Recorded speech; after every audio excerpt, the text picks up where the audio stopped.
मैं इमाम हसन की आदत करीमाना आपको आज बताना चाहता हूं कि इमाम हसन रजी अल्लाह तआला अन्हु की आदत कैसी थी।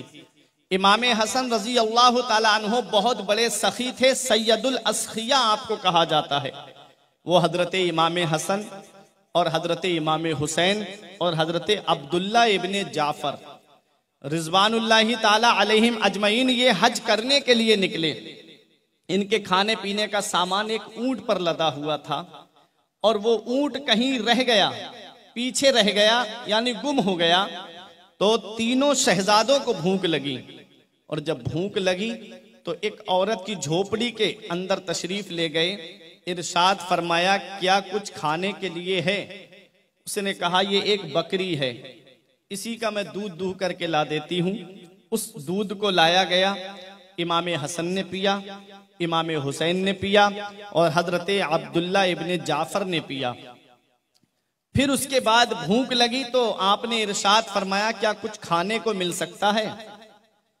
जब वापस आएंगे तो हम तेरे इस एहसान का बदला चुका देंगे। अली की आल किसी का एहसान अपने ऊपर नहीं लेती है, सारी कायनात पे अली की आल का एहसान है, उनके ऊपर किसी का एहसान नहीं। हजरत इमाम हसन ने कहा, कुछ खाने को है? उसने कहा, यही एक बकरी है जिसका अभी दूध आपको पिलाया है, इसी को ज़िबा करके इसी को खा लीजिए। उस बकरी को ज़िबा किया गया, उस बूढ़ी औरत ने खाना तैयार किया। इमाम हसन ने, इमाम हुसैन ने और हजरत अब्दुल्ला इब्ने जाफर तीनों ने खाना खाया और आप तशरीफ ले जा रहे थे तो उससे कह के गए कि हम कुरैश से हैं, कभी तू हमारे मदीने में आना तो हम तेरे इस एहसान का बदला चुका देंगे। एक ही बकरी थी, उस गरीब औरत ने वो बकरी ज़िबा करके खिला दी।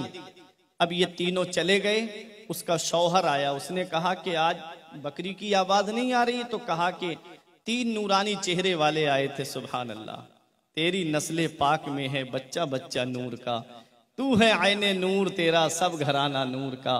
कहती 3 नूरानी चेहरों वाले आए थे, उनको मैंने दूध पिलाया। जब उन्होंने भूख के लिए मुझसे शिकायत की तो मैंने उन्हें वही बकरी का गोश्त भून करके उनको खिला दिया।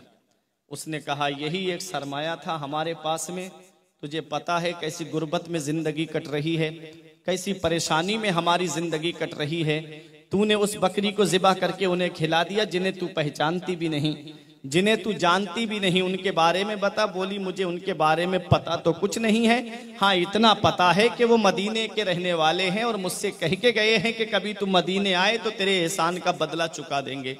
उसने कहा कि तूने अजनबी जिनको तू जानती भी नहीं उनको तूने बकरी खिला दी। तो उसके शौहर ने बहुत ज्यादा उसको डांट डपट की, लेकिन होना क्या था कि बकरी तो ज़िबा हो चुकी थी। गुर्बत बहुत बढ़ गई उस औरत के घर में। वो ऊंट की लीद को बीन करके और उसको बेच करके अपने घर का गुजारा करती थी। एक दिन वो ऊंट की लीद को तलाश करते करते मदीने में आ गई और जब मदीने में आई, इमाम हसन की नजर उसके ऊपर पड़ गई। इमाम हसन ने खादिम से कहा, इसको बुला के लाओ। उस बूढ़ी को बुलाया जाता है। इमाम हसन कहते हैं, क्या मुझे पहचाना? ये बूढ़ी माँ, तूने मुझे पहचाना? उसने कहा, मैंने आपको नहीं पहचाना। कहा, मैं वही हूँ जो रात में हम तेरे यहाँ पर 3 लोग खाना खाने के लिए गए थे, तूने अपनी बकरी ज़िबा करके हमको खिलाई थी, बकरी का दूध तूने हमको पिलाया था। कहा, हाँ हाँ, मैं जब गौर से देखा, बोली मैं आपको पहचान गई। इमाम हसन रजी अल्लाह तआला अन्हु ने खादिम को हुक्म दिया, 1000 बकरियां खरीदो।